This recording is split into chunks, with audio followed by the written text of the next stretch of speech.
There is a habit that quietly destroys more lives than failure itself. It is not laziness. It is not fear. It is the desperate need to explain yourself. You explain your decisions to people who never intended to understand them.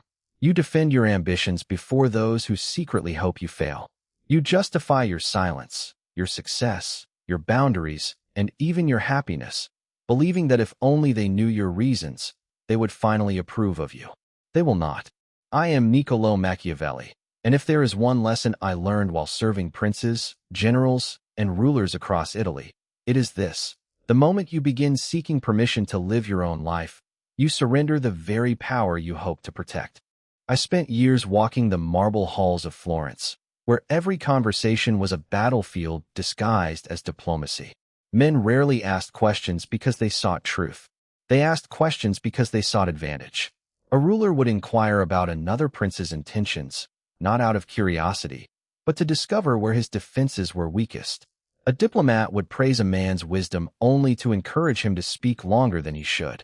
Every unnecessary word became another stone removed from a fortress.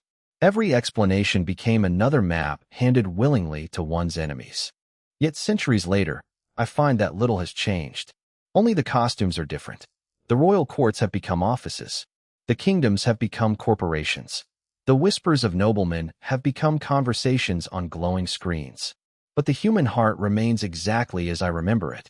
People still hunger for information they have not earned. They still mistake access for entitlement. And they still believe they deserve an explanation for choices that belong to no one but you. Tell me, why do you feel compelled to explain yourself?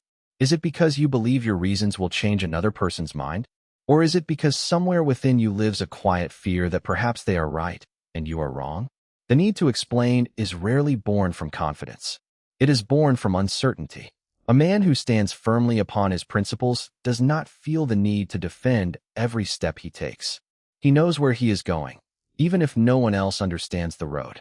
When I advised rulers, I often observed those who failed. Their downfall rarely began with a sword. It began with a conversation. They revealed too much. They sought too much approval. They believed transparency would create loyalty. Instead, it created opportunity.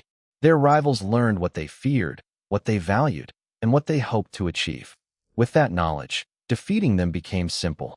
Understand this well. Every explanation is information.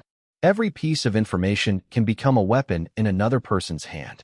There is a reason the greatest chess players do not announce their next move before touching the board. There is a reason experienced generals conceal their plans until the battle begins. There is a reason wise kings speak last rather than first. Mystery is not deception. Mystery is protection. The less the world knows about your intentions, the fewer tools it possesses to interfere with them. You have been taught that openness is always a virtue. I tell you that discernment is a greater one. Not every person deserves access to your thoughts. Not every critic deserves your attention.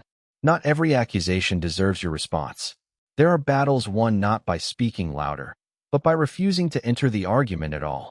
Consider the mountain. Does it explain why it stands? Does the ocean justify its depth? Does the sun apologize for shining too brightly? Nature has never sought approval, and because of that, it commands respect without asking for it. Only mankind imagines that endless explanation creates understanding. More often, it creates familiarity. And familiarity, when given too freely, diminishes authority. I have watched rulers lose respect the moment they began defending every decision. Their subjects no longer saw confidence. They saw doubt. The strongest leader was not the one who answered every complaint. He was the one who acted with conviction and allowed time to become his defense. Results silence questions more effectively than arguments ever will. There will always be those who misunderstand you. Some will call your discipline arrogance. Others will call your ambition greed. Some will resent your boundaries because your refusal reminds them of their own weakness. If you spend your life correcting every false opinion, you will have no life left to build your future. The crowd is never satisfied. Today they demand an explanation. Tomorrow they will demand another. The day after that, they will question your explanation itself. Their hunger is endless because it was never truth they desired. It was control. The man who constantly explains himself unknowingly places strangers in the position of judge.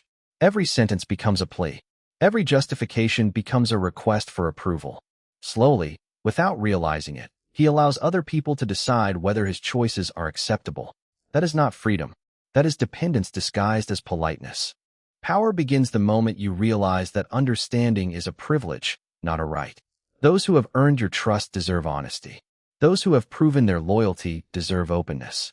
But those who merely demand explanations because they believe themselves entitled to them deserve only your silence. Because silence, when chosen with discipline, is not weakness. It is sovereignty.